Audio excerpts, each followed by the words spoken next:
soldiers we fought in Svartalfheim. Those were... Einherjar? I thought Einherjar were just spirits in Valhalla until Ragnarok comes. They were no spirits. Indeed, brother. Odin appears to have found a loophole. Activated his forces early as a standing army. Perhaps something he could only do without any honest Valkyries around to stand in his way.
Look here.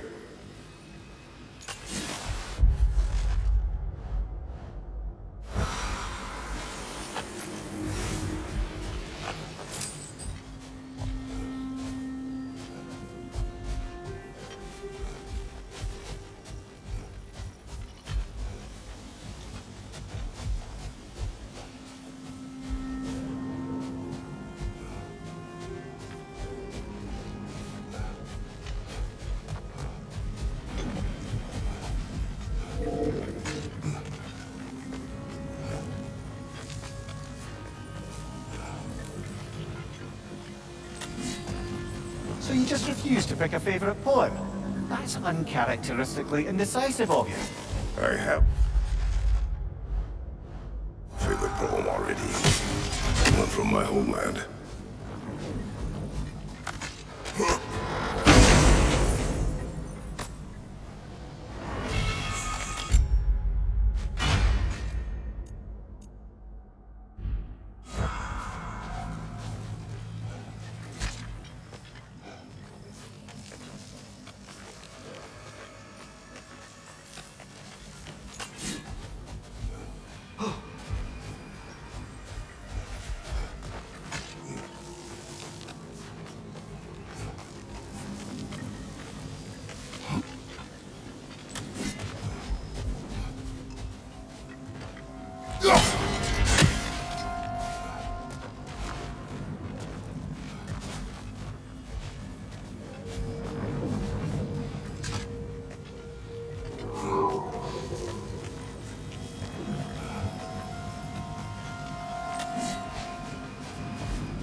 Remember to ask Tyr about his travels to the lands beyond the seas.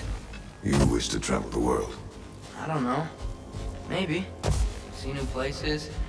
Find out more about myself.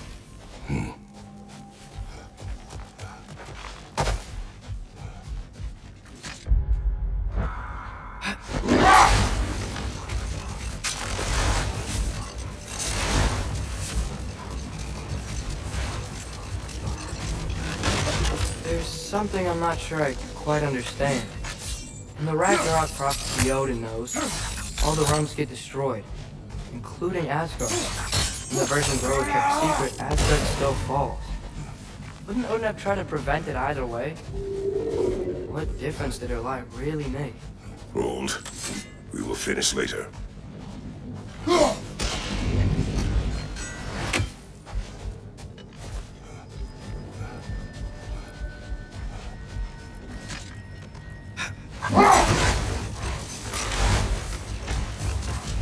Atreus, I've been considering your question about whether Groa's deception made a difference. I think of it this way. When it comes to subverting prophecy, knowledge is power. Without the full picture and context, the finer details can lead you to tragically incorrect interpretation. Back in my homeland, I was privy to the operations of a certain coven of heath witches who were keen on destabilizing the government.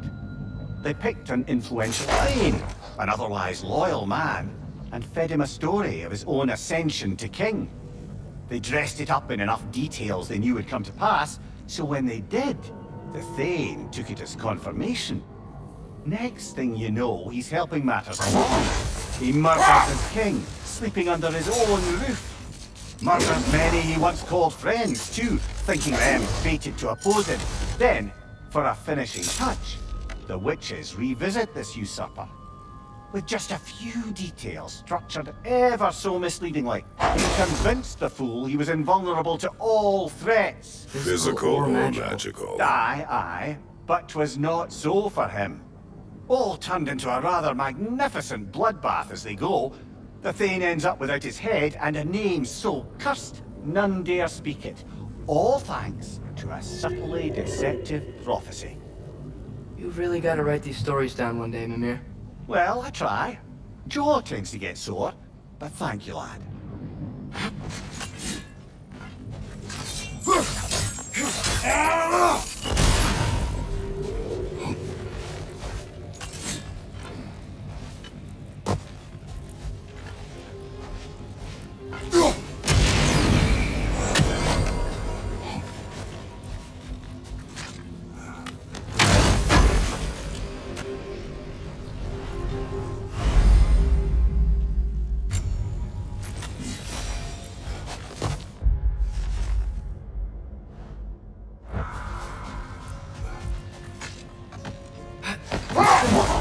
Let's have it.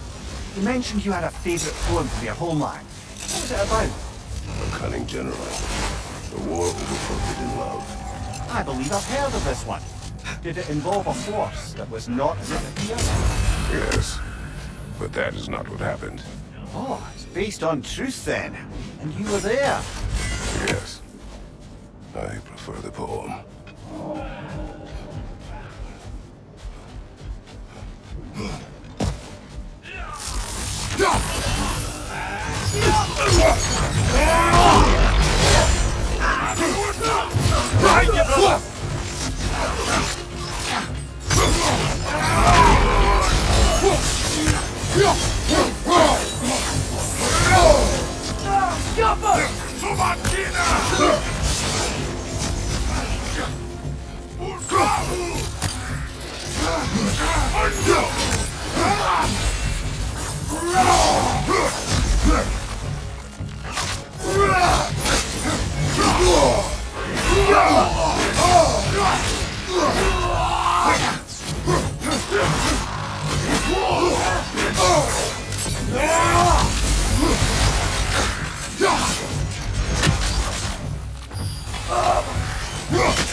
horn.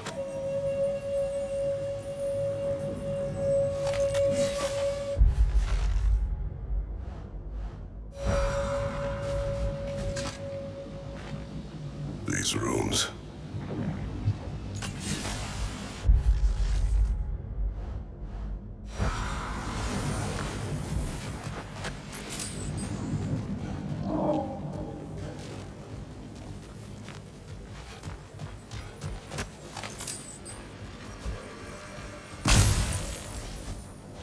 What's that? A diagram for a sword hilt. Perhaps we should show it to one of the dwarves. They'll know what.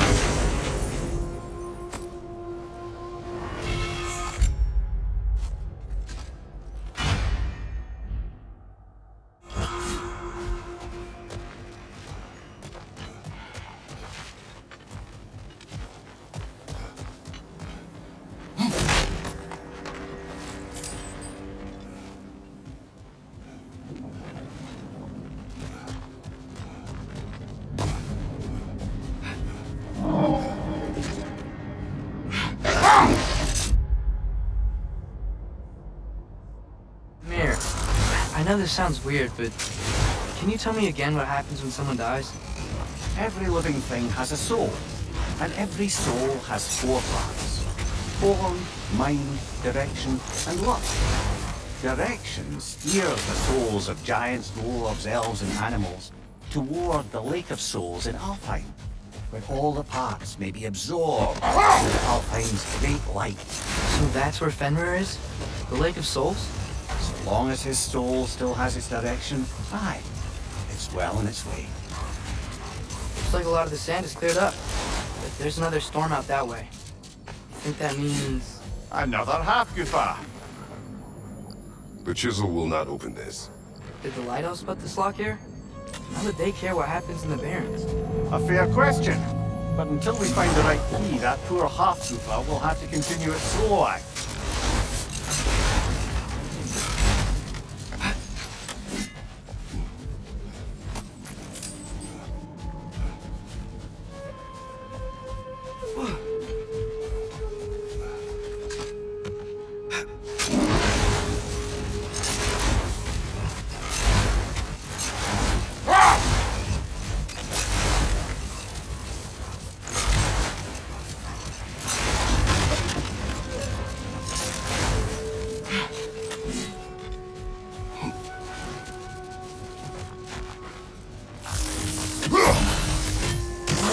Bloody dropper.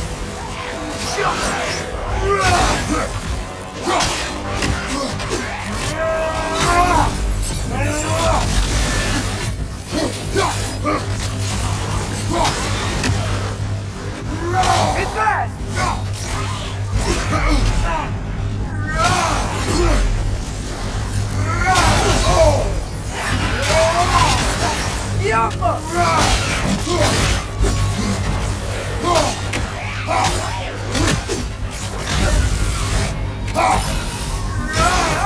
Incoming!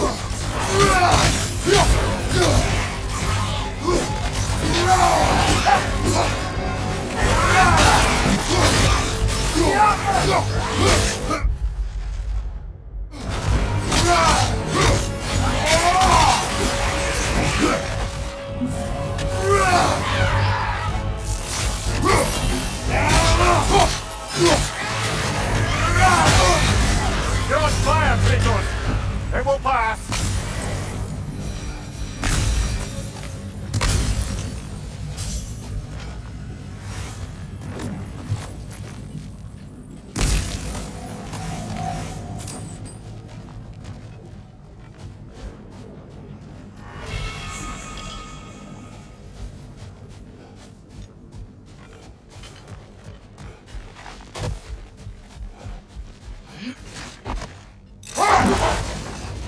Mimir, you were talking about how Fenrir's soul is headed for the light of Alfheim. That's because he was a wolf, right? Aye. Were he a god or a human who died in battle, a Valkyrie would have taken him to Valhalla, folk bomber. Had he been a human or god who died outside of battle, he'd be cast down to Hell. But Fenrir was a wolf, So his soul will join all the others in Alpine. Brothers. Yes, like your mother's.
Father, what was Spartan training like?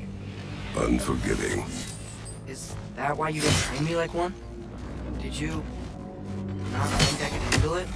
I did not think you should have had to. Thanks.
Sort of a harp.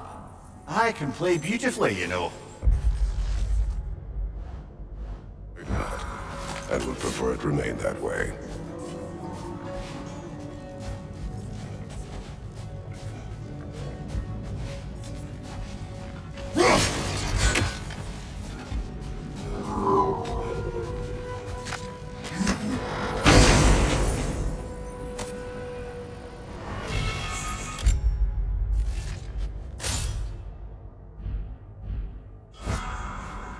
Mimir, you said souls come in 4 parts.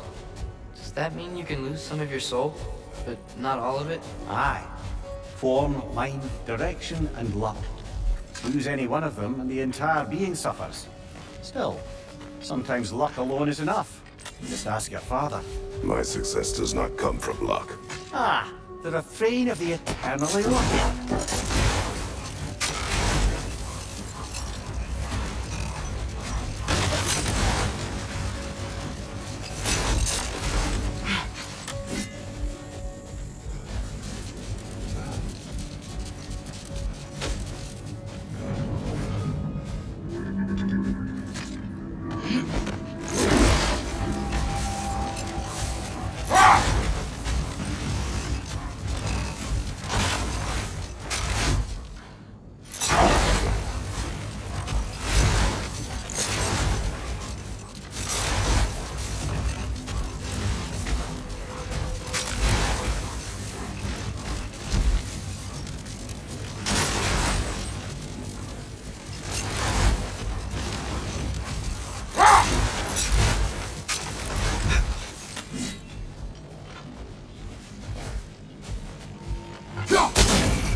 the shield holding up, lad?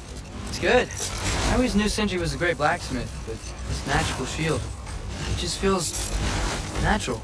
The shield is well made, but it is you who wields it with skill. Thanks.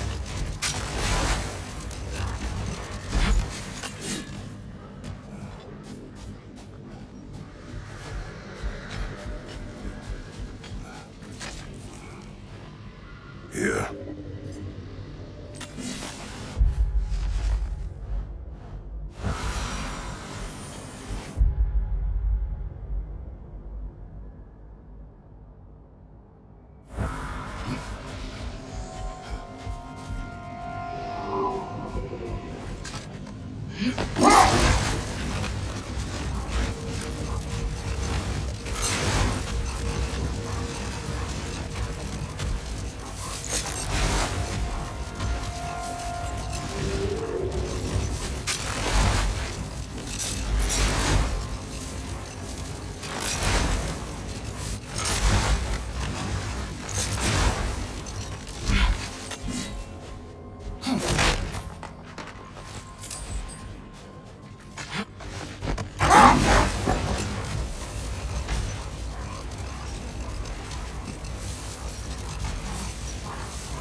Father, can we build a lyre together? The instrument. Why? We hunt, we train. Those are the only two things you do to distract yourself. They are not distractions. Oh, of course not. I just thought it'd be nice to learn some music. You could teach me, and... No, it's stupid. Never mind.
Father, I wanted to ask you something about your blade.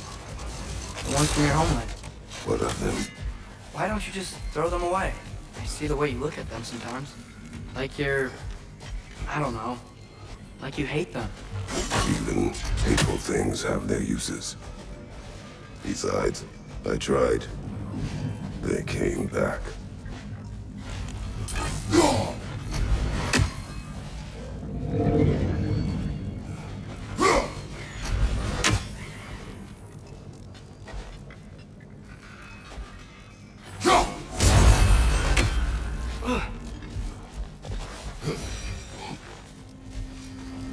You collected Kvasir's stories? Give them here!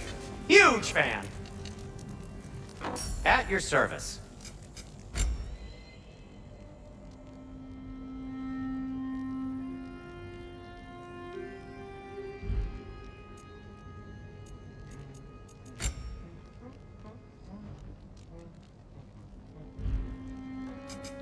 Want something in particular?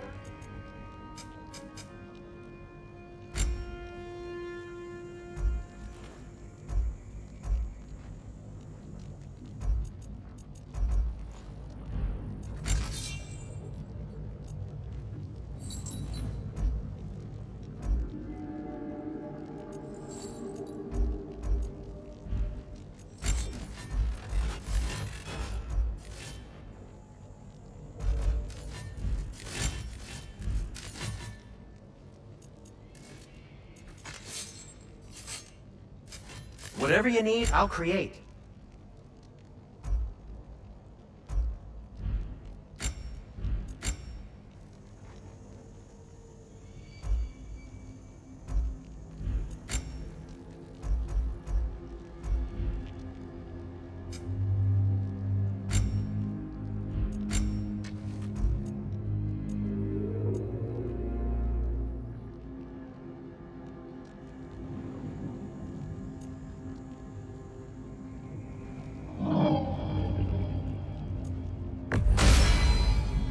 Fashionable.